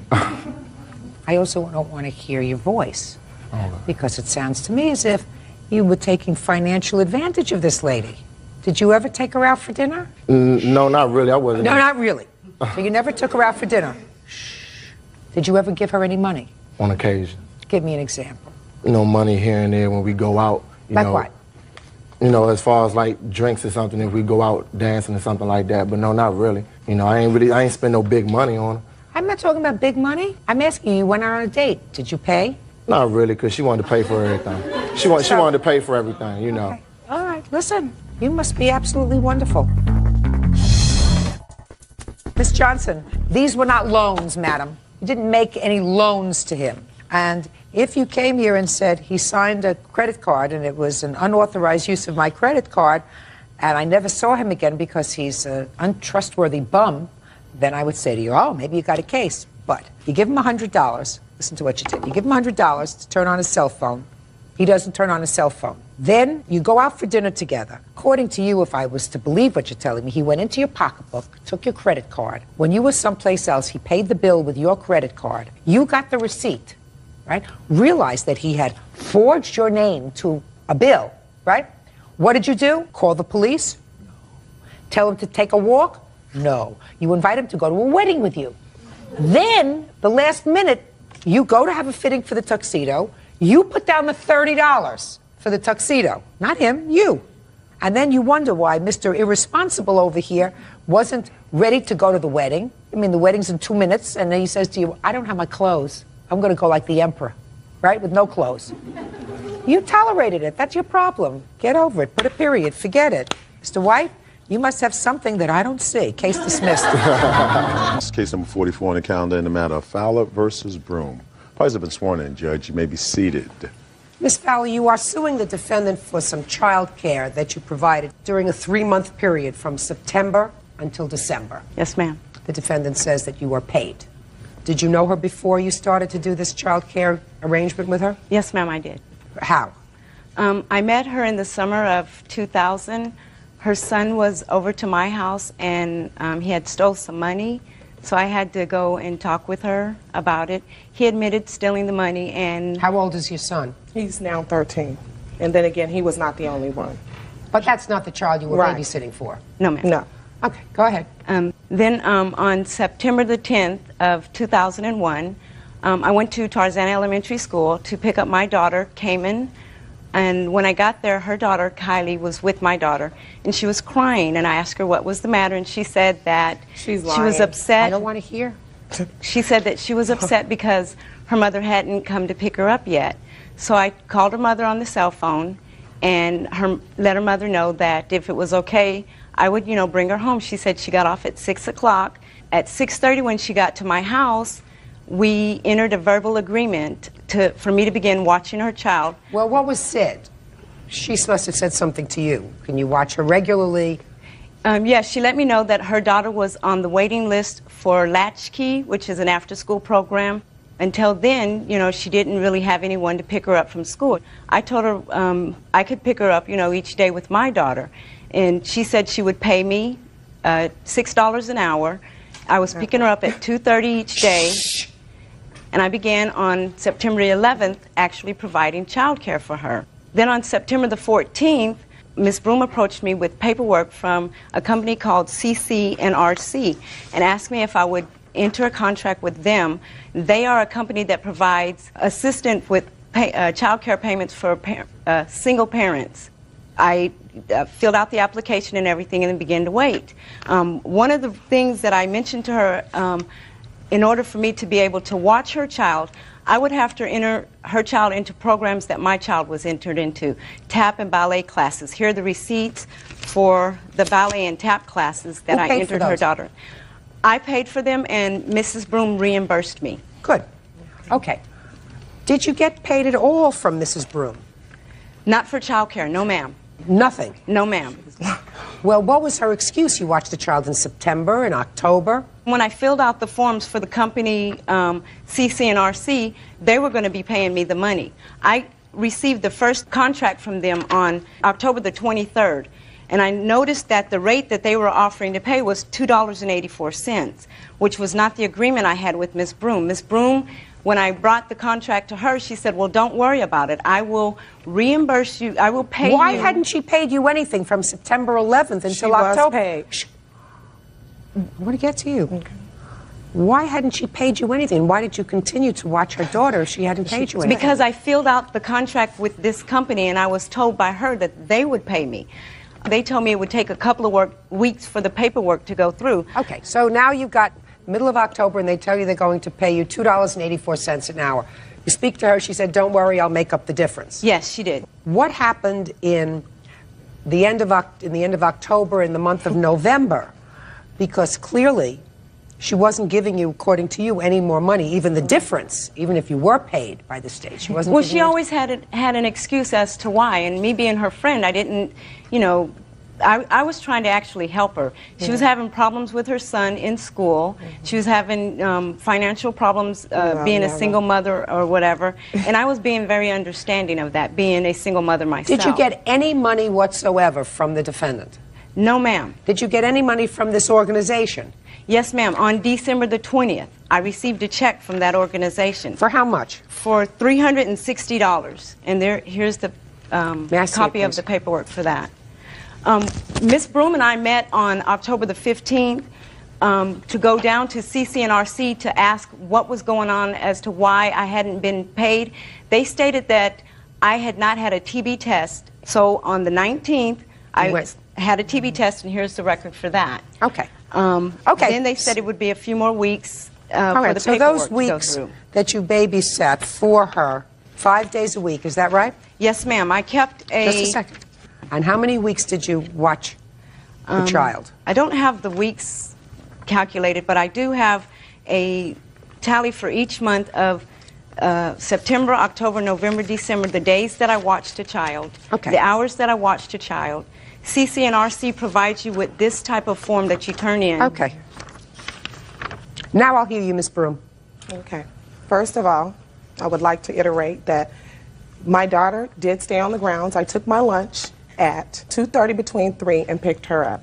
My children, both of them, were able to come to my job and sit in the conference room. Listen, I'm not interested. All right. Well, other than not that, interested. my daughter would not be standing there crying. She called me on my cell phone. She says, I'll take Kylie home with me. And then she says, I can watch her if you want. She offered. I never asked her. That's not true. Which is fine. I never asked her to do anything. I told her that I had Kylie on the waiting list with CCRC. And if she, you know, if we discuss it, if she didn't mind, she can watch her and she can sign a contract with them and they'll reimburse her. I pay CCRC a portion of whatever the child care is. How much do you pay CCRC? It all depends on what the provider is being charged. Here's a log of what I pay CCRC. She was paid. That's the bottom line. I don't owe her any money. There were things that were going on in her home. She was rather upset because I removed my child from her home. That's not true. There were things. She has an autistic daughter. She stayed with, listen to me carefully, Miss Broom. Your daughter stayed with her part of September, October, November, part of December. And what you're telling me, your defense to this case is that your arrangement with her was that she was going to be paid by this organization. And until she was paid, I paid her cash. Okay. And in the same instance, just like I paid her for ballet and tap, she was reimbursed for child care. Yeah, okay. She was reimbursed for child care. Really? Not only did she, and she said, she's making a statement that she watched my daughter. We did things for each other. We were supposed to be friends. Quote unquote, I thought that's what we are. In the same instance, she made matters even worse. I didn't even want to deal with it, remove my child from her home. The things that went on in her home, I couldn't relate to it. Forget. Okay. I'm not interested. You left your child there. That's the bottom line. Judge Judy continues in a moment. She's lying. No, I don't believe she's lying. Well, I believe she's lying. Well, I don't care what you believe. The most important thing is that I don't believe she's lying. I don't believe that for 1 second. And later today, You were on City Time romancing his girlfriend in his house. You didn't tell me it wasn't true, Mr. Flores. It's not true. Because I have a feeling you two guys are playing with each other a little bit. real cases, real people. Judge Judy. Rebecca Fowler says former friend Delva Broom owes for babysitting fees. Delva says Rebecca was paid by the county. How much do you earn annually? Probably about $33,000, $34,000 a year. Okay. That's the issue. She thought that I don't know what I'm a single mother. I'm not on welfare. I work hard. That's fine. And if I was not qualified for this, she knew that she signed a contract with CCRC. Until CCRC picked up her contract, I then paid her. Again, she's lying. I don't believe she's lying. Well, I believe she's lying. Well, I don't care what you believe. The most important thing is that I don't believe she's lying. Well. I believe because a babysitter, not somebody who's 12 years old, but somebody who is an adult, a very minimal, reasonable payment for an adult is $6 an hour. Right. And she received that. Just a second. I don't believe that for 1 second that you paid her. Not for a moment. I believe that she was strung along. No. And she finally got a payment of $360, which is here in the paperwork. Put your hand down. Does it look like you're losing? No, ma'am. Where is your daughter currently? My daughter is currently in an after-school program.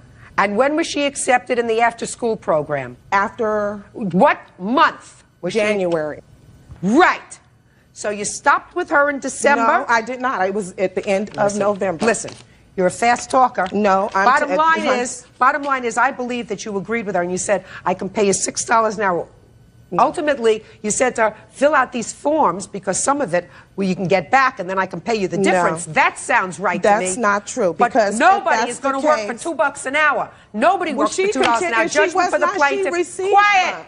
Judgment for the plaintiff in the amount of $1,612. That's all. Parties are excused. You may step out.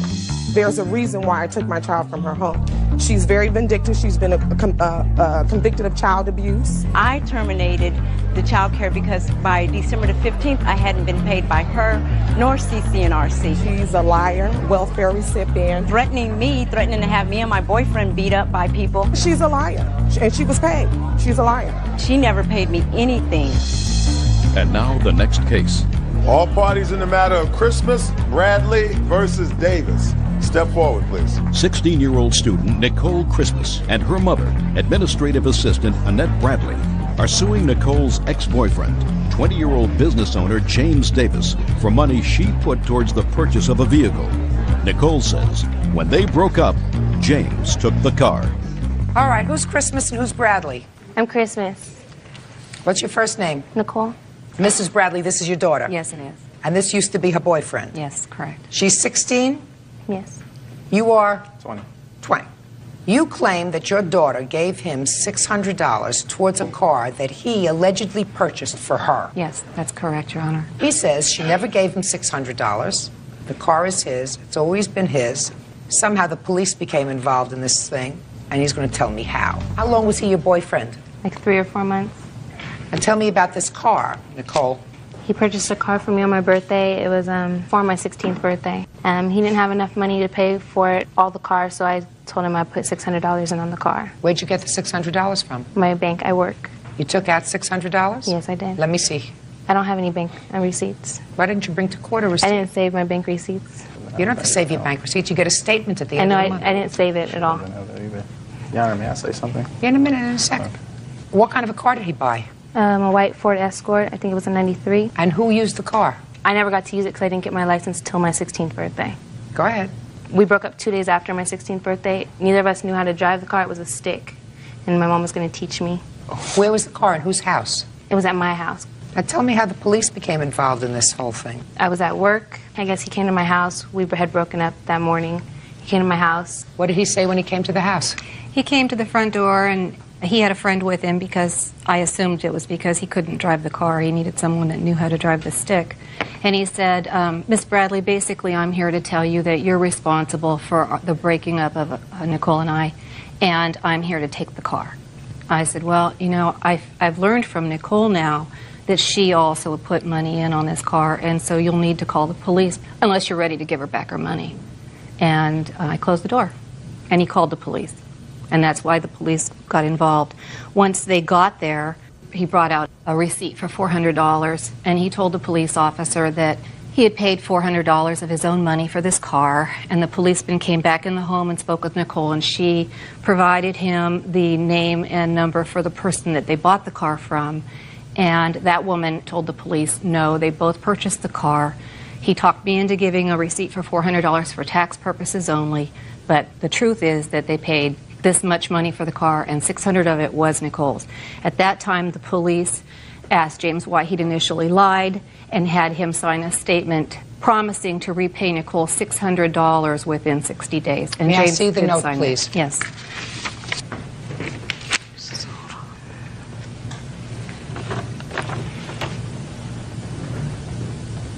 How much did you pay for the car, sir? $1,400, ma'am. Okay, where did you get the money from?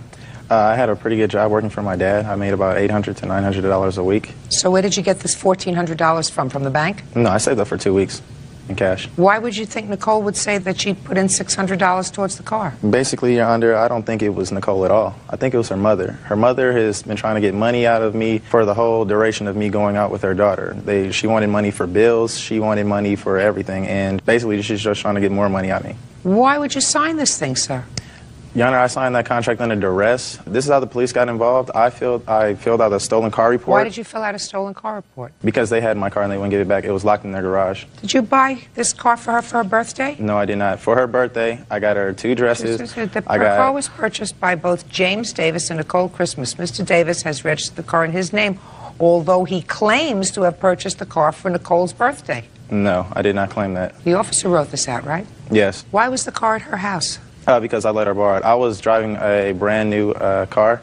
I had to pay that, and the only reason why I bought the car is for when I go back to college, that's what I was going to drive. Why was the car at her house? I let her borrow it. She couldn't drive it. Her mother wanted to borrow it. Your Honor, I have her and her mother wanted to borrow it. You bought the car and you said to her, this is for your 16th birthday. Mr. Davis, duress or not, you signed the note in the presence of the police officer who also signed the note that you would pay her within 60 days of the date of this, which is 7/26/01, the sum of $600, and you haven't paid it. No. Basically, they've been harassing me for about 1.5 years now over that money, and the proof that I have that I don't have, that I should not be able to pay her, is she left a phone message on my answering machine. My mom heard it, and she basically said that if I don't get such and such amount of money that she was going to... Just a second. Do you have that? No, I don't, but I do have a written statement from my mom. No. That's all I have. Machine, tape. That's very easy. I hear those all the time.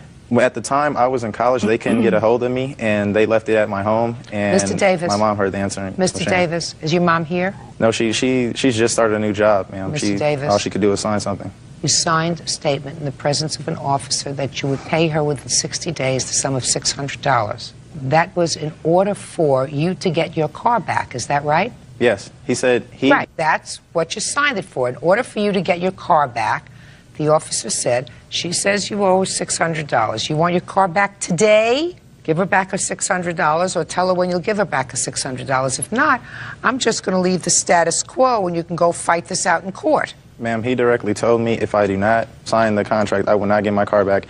And That's not true, Mr. Davis. That's what he told me. No, he said you wouldn't get your car back that day. That day, then you go to small claims court and you sue her. I was moving into my apartment in San Francisco, and I needed my car. That's the only reason why I signed Just a second, did you come with a friend? Yes, I did. Is the friend somebody who could drive a stick shift? Yes. Why did you bring a friend? Because I was going to get my car back. He was moving into the apartment with me. I was his roommate. You brought the friend because he knew how to drive a stick shift. Yes. And you did not. Yes. So you couldn't move into your apartment in San Francisco with this car because you didn't know how to drive it. He was going to teach me how to drive it, ma'am. Judgment for the plaintiff in the amount of $600. That's all.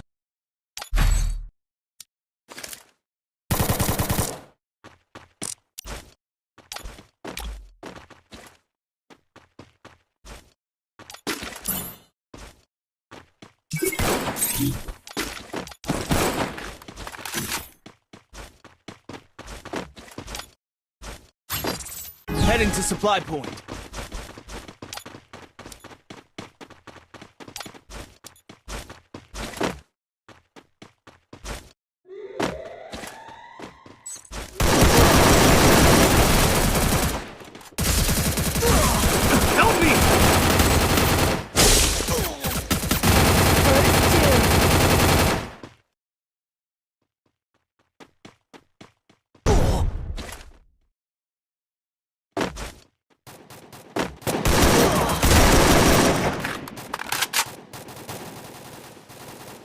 Enemy spotted. Double takedown.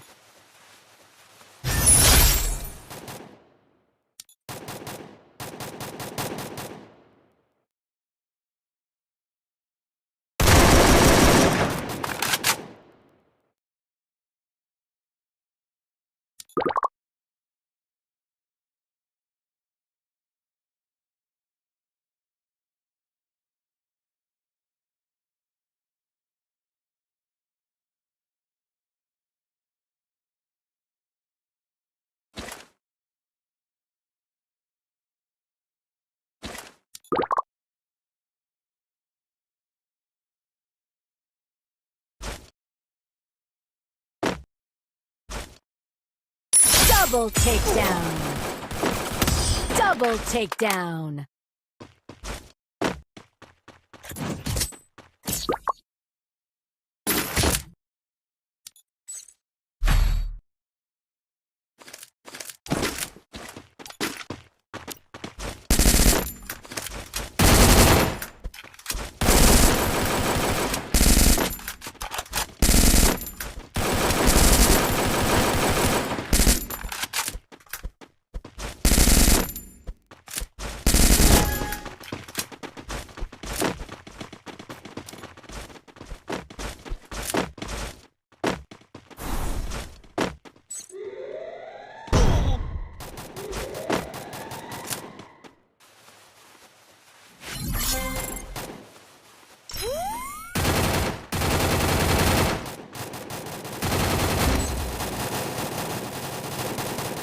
First doom.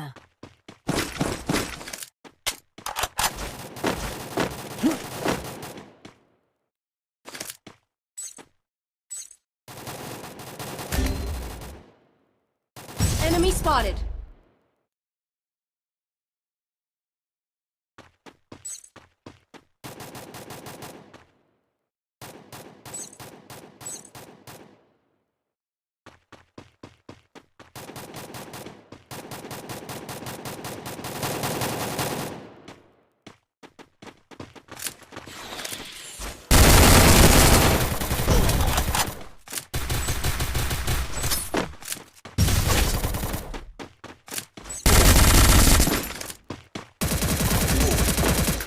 Enemy spotted.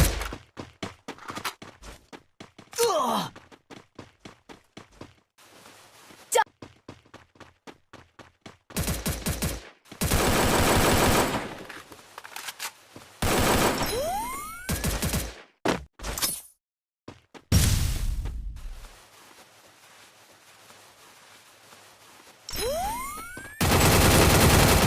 Triple takedown.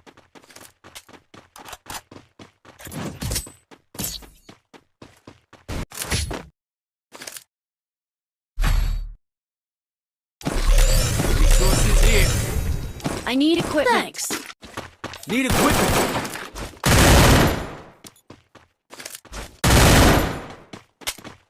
Thanks. Thanks.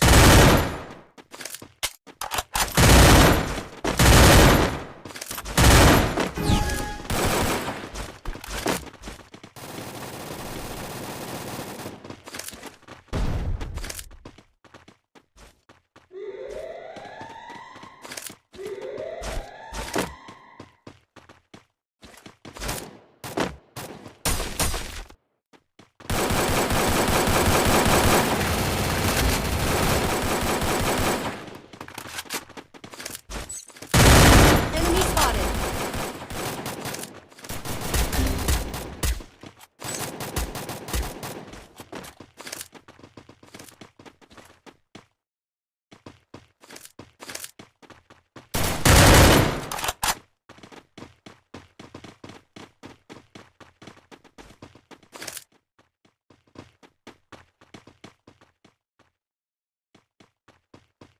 Enemy spotted.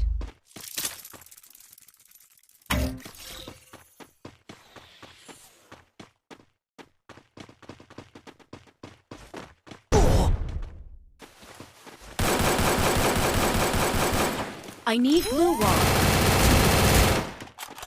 Enemy spotted. Enemy spotted.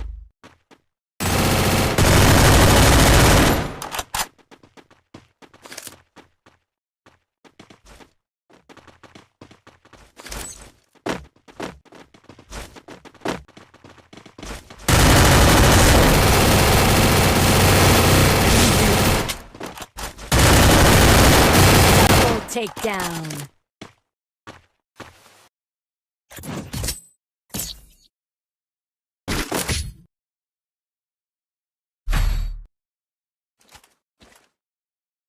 I need equipment. Need equipment.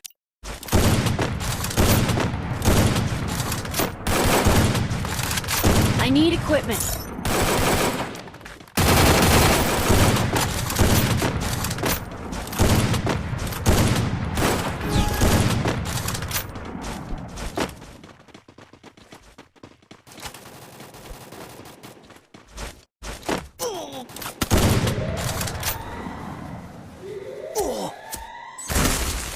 Help me!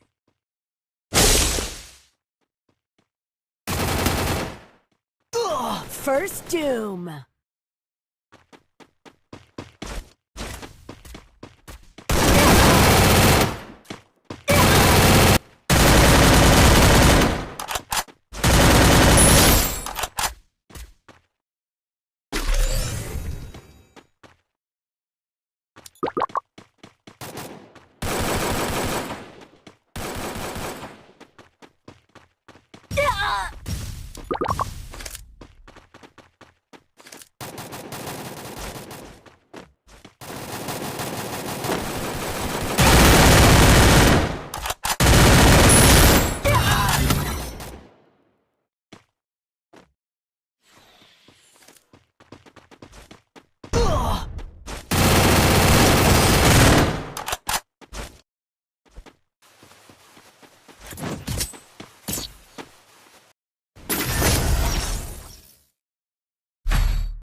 Need equipment.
Enemy spotted.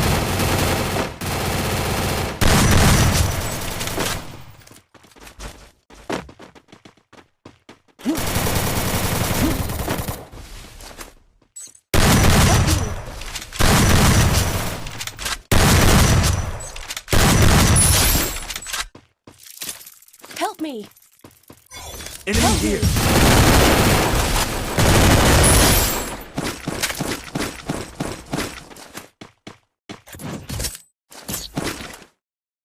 Thanks.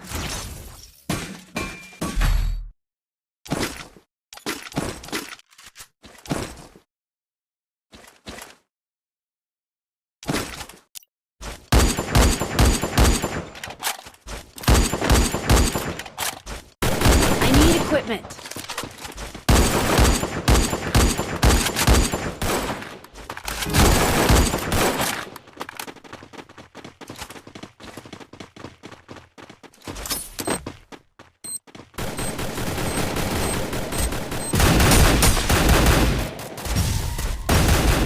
Help me. Help me. Enemy spotted. Enemy spotted. Here.